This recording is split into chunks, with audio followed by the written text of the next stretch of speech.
সুবহানাল্লাহ ওয়ালহামদুলিল্লাহ লা ইলাহা ইল্লাল্লাহ সুবহানাল্লাহ ওয়ালহামদুলিল্লাহ লা ইলাহা ইল্লাল্লাহ লা ইলাহা ইল্লাল্লাহ লা ইলাহা ইল্লাল্লাহ আরশে কুরসি লৌহ কলম সৃষ্টি জাহান ওসিলা আরশে কুরসি লৌহ কলম সৃষ্টি জাহান ওসিলা আলী যে আল্লাহ খুশি হইয়া নাম রাখলেন হাবিবুল্লাহ সুবহানাল্লাহ ওয়ালহামদুলিল্লাহ মোহাম্মদে লা সুবহানাল্লাহ ওয়ালহামদুলিল্লাহ লা ইলাহা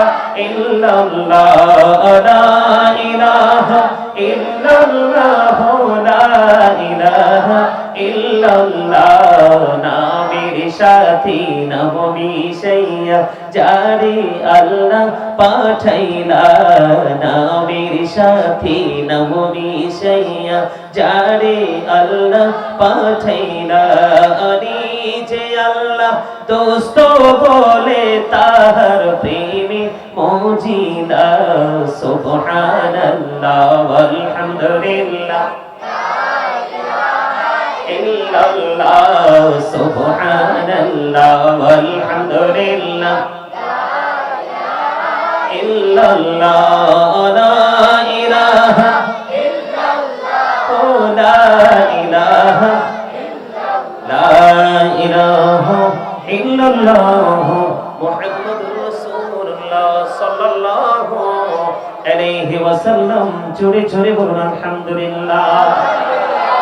তাহলে জিকির কাকে বলে আগে জেনে নিতে হবে। কি করতে হবে? সুবহানাল্লাহ বলে আল্লাহর জিকির, আলহামদুলিল্লাহ বলে আল্লাহর জিকির, আল্লাহু আকবার বলে আল্লাহর জিকির, লা ইলাহা ইল্লাল্লাহ বলে আল্লাহর জিকির। কাউকে ভালো কাজের জন্য ডাকা এটাও মাওলার জিকির। কাউকে মন্দ কাজ করতে দেখলে থামিয়ে দেওয়ার চেষ্টা করা এটাও মাওলার জিকির। ও পৃথিবীর মানুষ, হৃদয়ের জানালা খুলে শোনো গো, আমার রাসূল বলে দিয়েছেন তুমি নামাজে দাঁড়িয়েছো, এই নামাজ পড়তেছো, নামাজ মাওলার জিকির। এই নামাজ হলো মাওলার জিকিরের জলসা। কারণ একই জায়গায় দাঁড়িয়ে বসে যে জিকির করা হয় ওই জিকিরকে বলা হয় জিকিরের জলসা। আর তুমি ওই মদিনাতুল মুনাওয়ারায় মক্কাতুল মুকাররমায় চলে গেলা হজ করার জন্য, ওই হজে গিয়েছো ওটাও জিকির, তবে ওইটা হলো জিকিরের জুলুস। জোরে জোরে বলুন সুবহানাল্লাহ। বন্ধুরি আমার, ও আমার ভাই, আমার বাবা, আমি আমার মা বোনদেরকে ডেকে ডেকে বলছি হৃদয়ে জানালা করে শুনে নাও, আমার রাসূল বলে দিয়েছেন পৃথিবীর বুকে যে কোনো কিছু ময়লা সরাইতে গেলে কোনো না কোনো উপকরণ লাগে। যেমন এক্সাম্পল আমি আপনারা আসার পরে দেখেছেন, খেয়াল করেছেন কিনা জানেন, আবারও প্র্যাকটিক্যালি দেখাই। আমি একটা টিস্যু নিয়েছিলাম, টিস্যু নিয়ে কিন্তু এই জায়গাটা মুছেছিলাম, খেয়াল করছেন কিনা? তার মানে আমার কাছে মনে হয়েছে এখানে একটু ময়লা দেখা যায়, আমি ময়লা পরিষ্কার করার উপকরণ হিসাবে মরতে নিয়েছি টিস্যুটা। কি আমি এটাকে ইউজ করেছি, ময়লা দূর হয়ে গেছে, ফেলে দিয়েছি। আমার নবীজি জানিয়ে দিয়েছেন ঠিক তেমনি ভাবে বান্দা যখন মাওলার জিকির বেশি বেশি করে করে রে, তখন বান্দার হৃদয় থেকে সকল নোংরা ময়লা দূর হয়ে যায়। তাহলে জিকিরের দরকার আছে না নাই? জিকির জিকির যদি কেউ করে জবান বন্ধ রাখবেন নি, কথা বলেন না, বন্ধ রাখবেন নি। আমার আল্লাহ বলেছেন তোমরা বেশি বেশি করে জিকির করো। ইয়া আইয়ুহাল্লাযীনা আমানু যকুরুল্লাহা যিকরান কাসীরা ওয়াসাব্বিহুহু বুকরাতাও ওয়াসীলা। আমার আল্লাহ জেনে দিয়েছেন বন্ধু, ঈমানদারদেরকে ডেকে ডেকে বলেছেন ঈমানদারেরা তোমরা বেশি বেশি করে মাওলার জিকির করো, সকাল থেকে সন্ধ্যা আল্লাহর পবিত্রতা ঘোষণা করো। এবার আপনারা বলতে পারেন হুজুর আমি জিকির কেবল করে করব, আমার মালিক সেই ফয়সালা দিয়ে দিয়েছেন ফাযকুরুল্লাহ কিয়ামান, দাঁড়িয়ে দাঁড়িয়ে জিকির করো, ও কুউদান বসে বসে জিকির করো, ও আলা যুনুবিকুম শুয়ে শুয়ে জিকির করো, দাঁড়িয়ে জিকির করো, শুয়ে জিকির করো, বসে জিকির করো, তাও জিকির করো, কিন্তু জিকির করা বন্ধ করা যাবে না। লম্বা করব না, কারণ এটা আমার আলোচনার বিষয় নয়। আপনারা দুর্বল, আমার কাছে দেখেই মনে হয়েছে আপনারা দুর্বল। এই জন্য অ্যাক্টিভ করার জন্য, এক্সপেরিয়েন্স ম্যান হিসাবে প্রিপেয়ার করার জন্য আমার এই আলোচনা বন্ধু। আরেকটা মেসেজ, আমি যখন দরুদ পড়েছি, অনেকেই দরুদ পড়েন নাই, মনে রাখতে হবে দরুদ is the most excellent prayer Muslim religion. ধর্মাবলম্বীদের জন্য গুরুত্বপূর্ণ এক মহা ইবাদত হলো নবীর প্রেমের দরুদ।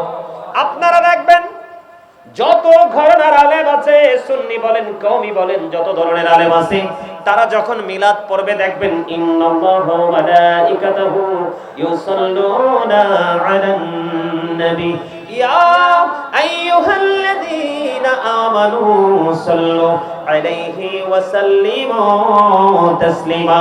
জোরে জোরে বলুন আল্লাহু আকবার। এই আয়াত নবীর প্রেমের দুরুদের আয়াত, জোরে জোরে সুবহানাল্লাহ।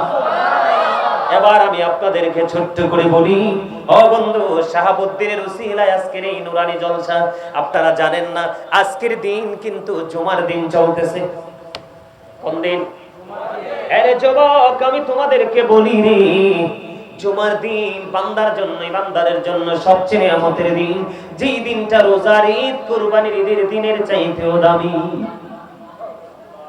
জোরে বলেন আল্লাহু আকবার।